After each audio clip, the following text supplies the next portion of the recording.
جو ویڈیو دیکھ رہا ہے چینل کو لازمی سبسکرائب کریں۔ کمنٹ میں شارٹ ناول کا لنک پن ہے، سب لازمی دیکھیں۔ اور کچھ ہی دیر میں بھی اس دنیا میں واپس آ گیا۔ کتنی دیر دونوں ایسے ہی پڑے رہے، پھر کجلا میرے نیچے سے نکلی اور کمر کو پکڑ کر مجھ پر جھپٹی۔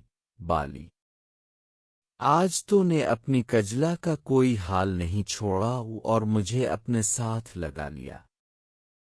صبح نیچے جانے سے پہلے میں نے ایک بار پھر اس کے ساتھ شرارت کی اور کجلا کی ساری کسر نکال دی۔ اس کی حالت بتا رہی تھی کہ اس سے چلا بھی نہیں جا رہا۔ صبح کجلا جانے لگی تو بولی، بالی، مجھے تو سمیہ پر ترس آ رہا ہے، کیسا جن اس کو دے کر جا رہی ہوں، چڑھ جائے تو اترتا ہی نہیں ظالم۔ ناشتے کے بعد 10 بجے کجلا دیوی اور بابا روانہ ہوئے۔ وہ منظر بہت دکھی تھا، دونوں کمان ضبط آزما رہے تھے۔ مجھ سے گویا میرا اپنا اب جدا ہو رہا تھا۔ کجلا دیوی میرے پاس آئیں، میرا ماتھا چوما اور کہا، جلد آؤں گی، اور ہاں، موج کرنا شہزادے، بس جب آؤں مجھے کامیاب بالی چاہیے۔ کجلا کا پیار، اس کا ایثار میرا سرمایہ تھا۔ اگر چاہتی تو بہانوں سے مجھے ساتھ رکھتی اور طلب بجھاتی رہتی، لیکن اس نے ایثار کیا مجھے کامیاب بنانے کے لیے۔ سونے کو کندن بنانے کے لیے بھٹی سے گزرنا پڑتا ہے، بھٹی سمجھ کر گزر جا بالک۔ کجلا نے مجھے تھپکی دی اور نم آنکھوں سے مجھے دیکھتی گاڑی میں بیٹھیں اور گاڑی چل دی۔ کافی دیر میں گم سمجھاتی گاڑی کو دیکھتا رہا۔ گاڑی اوجھل ہو چکی تھی لیکن میں وہیں کھڑا رہا۔ پھر بوجھل قدموں سے کمرے میں آ کر لیٹ گیا، میری آنکھیں بہت مدت بعد پھر سے برس رہی تھیں۔ شام قریب تھی جب میڈم سمیہ آئیں۔ میں ان کے ٹشکے دیکھ کر پھر سے حیران رہ گیا۔ انہوں نے بوسکی رنگ کا فینسی سوٹ پہن رکھا تھا، جس میں ان کا شباب جیسے بھڑک رہا تھا۔ مرسیڈیز کار کے آگے ویگو ڈالا۔ میں میڈم کی ہدایت پر اگلی نشست پہ ڈرائیور کے ساتھ بیٹھا اور گاڑیاں چل پڑیں۔ میری زندگی کا نیا دور شروع ہو چکا تھا۔ ہمارے کار اسلام آباد کی روشن سڑکوں پر دوڑتی جا رہی تھی۔ کچھ دیر بعد گاڑی ایک پرائیویٹ ہسپتال کے پورچ میں رکی۔ میڈم مجھے لیے داخل ہوئیں، جبکہ باقی لوگ باہر ہی رکے رہے۔ ایک معیاری پرائیویٹ ہسپتال، جس کے فرش تک جگمگ کر رہے تھے۔ ہسپتالوں سے آنے والی مخصوص بو ناپید تھی۔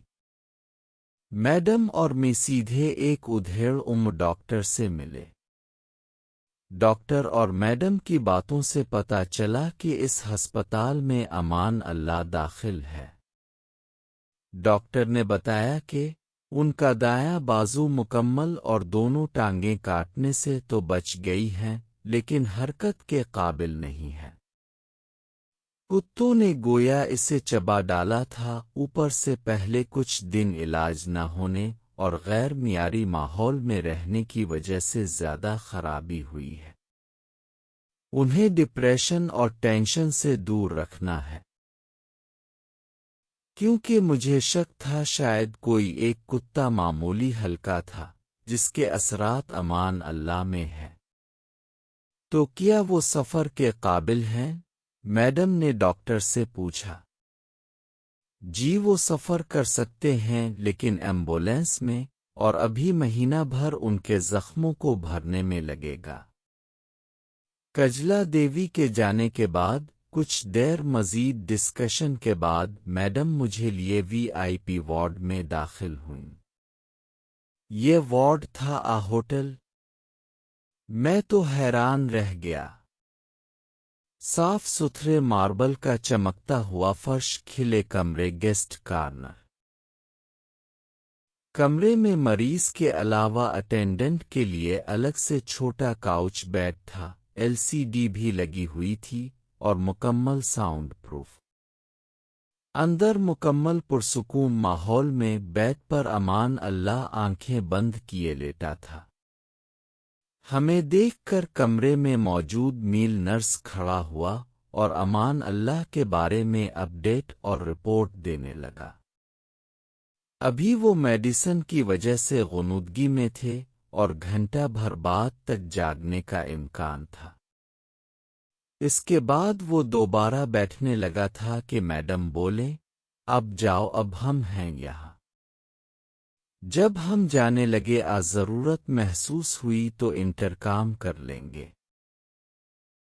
المیل نرس سر ہلاتا کمرے سے نکل گیا۔ اب کمرے کے پرسکون ماحول میں بس ہم تھے۔ جیسا پہلے بتا چکا ہوں، میڈم نے بوسکی کلر کی میکسی ٹائپ لباس پہن رکھا تھا، بلاؤز سے اوپر جگہ اوریاں تھی، بلاؤز سے اوپر بیک تک فینسی موتیوں والی بیلٹ جا رہی تھی۔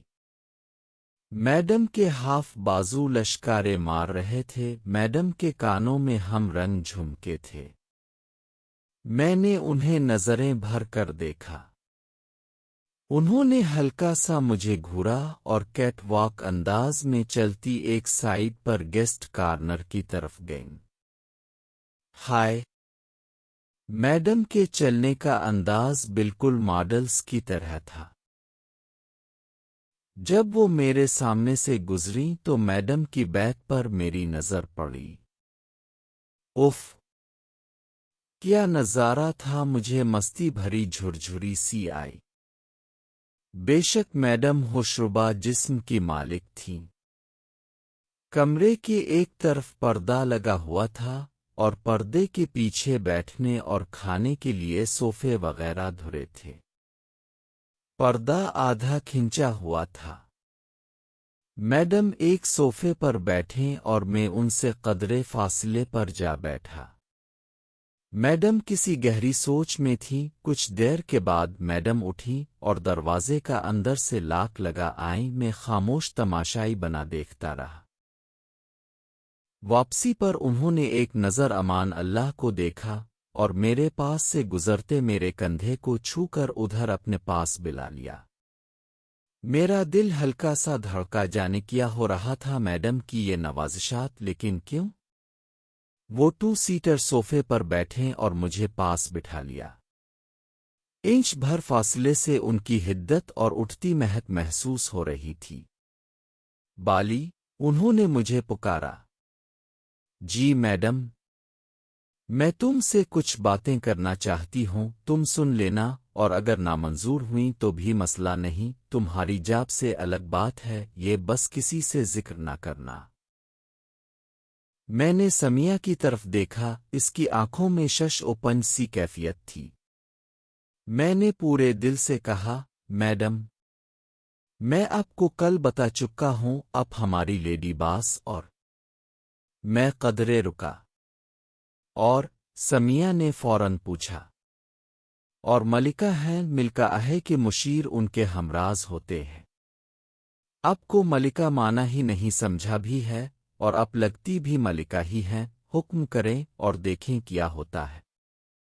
کسی غیبی اشارے سے میں صوفے سے اٹھا اور قدرے جھک کر ہاتھ بڑھایا اور کہا، ہم ذرے جھک کے آپ کے لیے کچھ بھی کر سکتے ہیں، بنا بولے، بنا پوچھے، بنا سوچے، بنا محسوس کرائے۔ ہماری بات اتھا سمندر۔ سمیہ کے چہرے پر جیسے فخریہ چمک آئی کہ اس کا پہچانا ہیرا واقعی ہیرا نکلا۔ میں نے ایسے ہی جھکے ہاتھ بڑھایا۔ میڈم نے سوالیہ نظروں سے مجھے دیکھا۔ کینابلزم؟ میں نے مستی سے کہا، ہر عہدے کا پروٹوکول ہوتا ہے، ملکہ ہے کا پروٹوکول الگ۔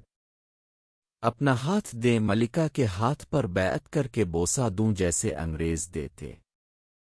سمیہ کا چہرہ جیسے دہکا اور ایک لمحہ رک کر نزاکت سے اپنا ہاتھ بڑھایا۔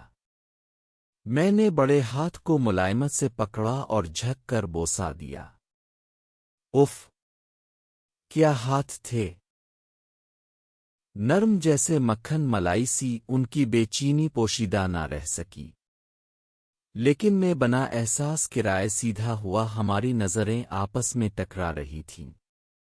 میڈم نے آہستگی سے ہاتھ واپس لیا اور گود میں رکھ لیا، خاموش عہد ہو چکا تھا۔ میں کافی دیر کھڑا رہا۔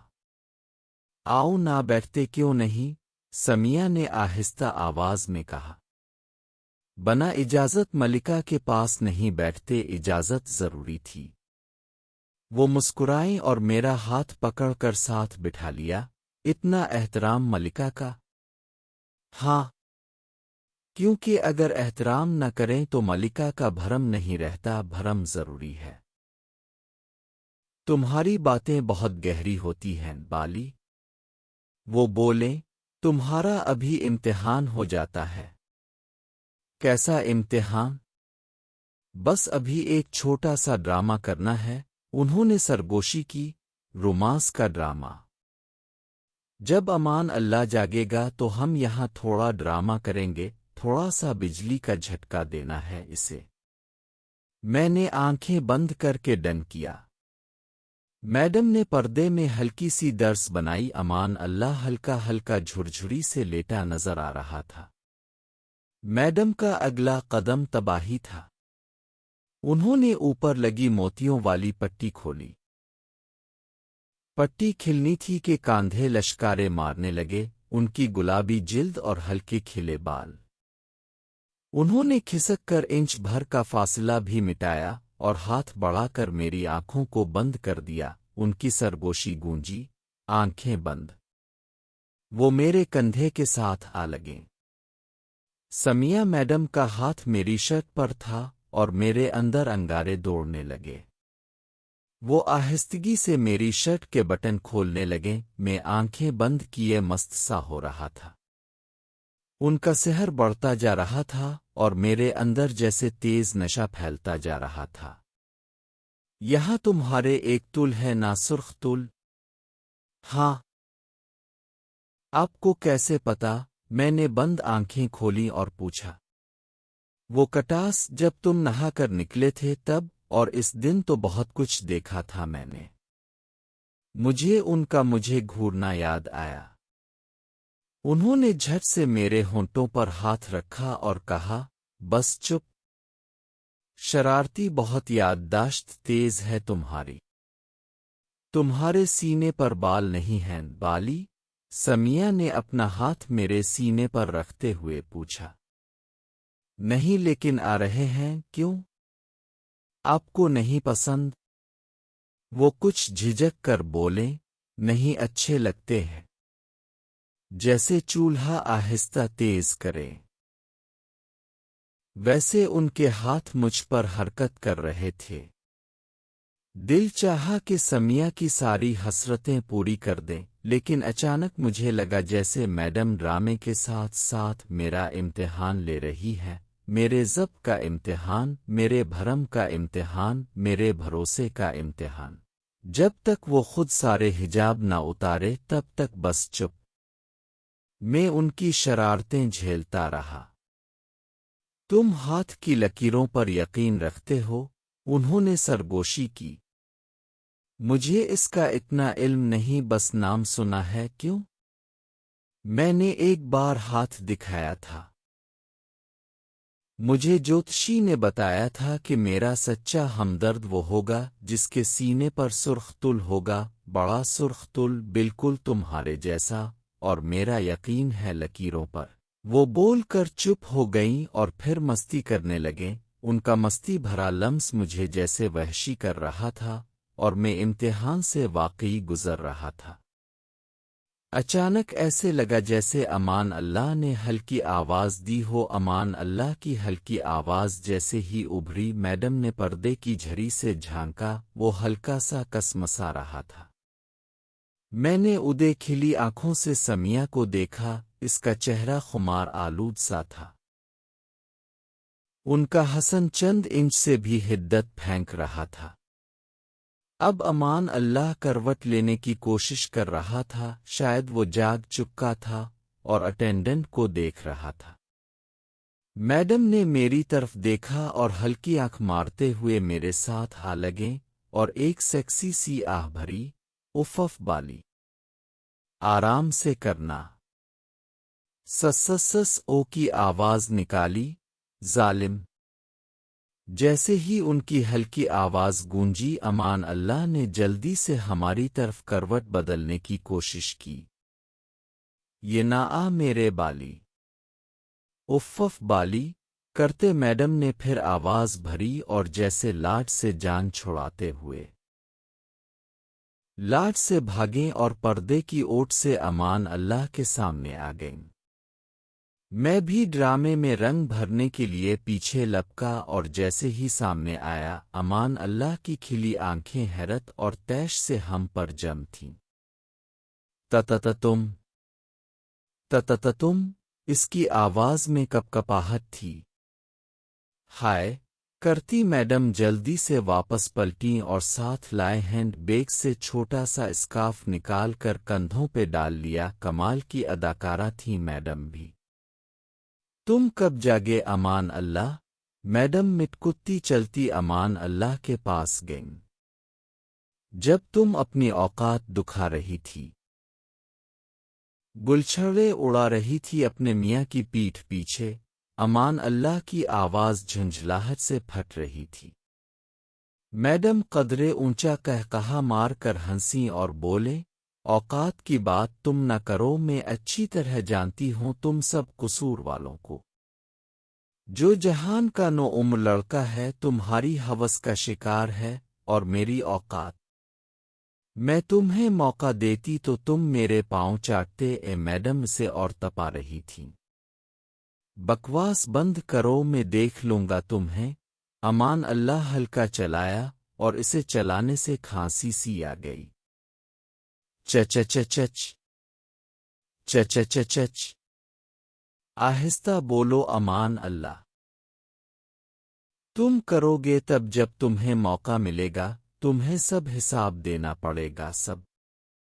رہی بات شوہر کے پیٹھ پیچھے، تو میں کتنی مضبوط ہوں تم سب جانتے ہو، اور جانے تمہاری بیوی کیا کر رہی ہوگی اس سرد رات، سوچا کبھی؟ بکواس بند کرو، امان اللہ کی آواز پھٹ رہی تھی۔ وہ تمہاری طرح فاحشہ نہیں، تم عورت نہیں ناگن ہو۔ میں بات کرتا ہوں شیخ سے، تم سب کی دشمن ہو۔ وہ بے بسی سے جھنجھلا رہا تھا۔ Buses Aman Ullah buses, یکدم madam نے سخت انداز میں اسے ٹوکا، مجھے فاحشہ نہ کہنا۔ تم اچھی طرح جانتے ہو شیخ کے علاوہ کوئی مجھے چھوا نہیں۔ اور ناگن؟ ہاں میں تمہارے ہاتھ نہیں آئی تو ناگن ہوں، تم مجھے مسل دیتے تب عورت ہوتی۔ میں نے بچا کر رکھا خود کو، حتیٰ کہ اپنی ضروریات تک یہ صبر کیا۔ میں خود دیکھا تم اس کم نسل سے لپٹ رہی تھی، تم بے حیا عورت۔ امان اللہ کی باچوہے سے جھاگ اڑ رہی تھی، وہ معذور بے بسی کی علامت بنا چلایا۔ میڈم الٹا ہنسی اور ہلکا پلٹ کر مجھے ہاتھ سے پکڑے امان اللہ کے پاس آئیں اور بولے، ہائے تمہاری غیرت! چچ ابھی تو تم نے دیکھا ہی کچھ نہیں اور بول پڑے۔ کچھ دیر اور چپ دیکھتے رہتے تو کم از کم اپنی آنکھیں سینگ سکتے تھے۔ تم ہی تو کہتے ہو مجھے دیکھ کر بوڑھے بھی جوان ہو جائیں، کیا پتا تم بھی حرکت کر لو بائے۔ تم اس حالت میں کم از کم آنکھوں میں مجھے چاک تو سکتے تھے نا۔ اور یہ کم نسل تم سب سے اچھا ہے، اس کی آنکھوں میں ہوس نہیں، قربانی ہے۔ یہ میرا پارٹنر ہے، میری رضا کو مانتا ہے، تم جو کر سکتے ہو کر لو، تم اپنے جرم بڑھا رہے ہو اور بڑھا رہے ہو۔ اب تمہیں سمیہ بتائے گی کہ اس کے بااعتماد پارٹنر کو کم نسل کہنے کا کیا انجام ہے۔ میڈم کے سرد اور دو ٹوک جواب نے امان اللہ کو جھنجھلاہٹ کی آخری منزل تک پہنچا دیا تھا، اس کا فشان خون بلند ہو رہا تھا۔ مجھے تب سمجھ میں آئی میڈم ایک تیر سے دو شکار کر رہی تھیں، ڈاکٹر کی ہدایت کے برعکس اسے تیش دلوا کر اعصابی طور پر کمزور کر رہی تھیں اور اپنے قرب سے میرا امتحان بھی لے رہی تھیں۔ واقعی وہ بہت گہری اور زمانہ شناس عورت تھی۔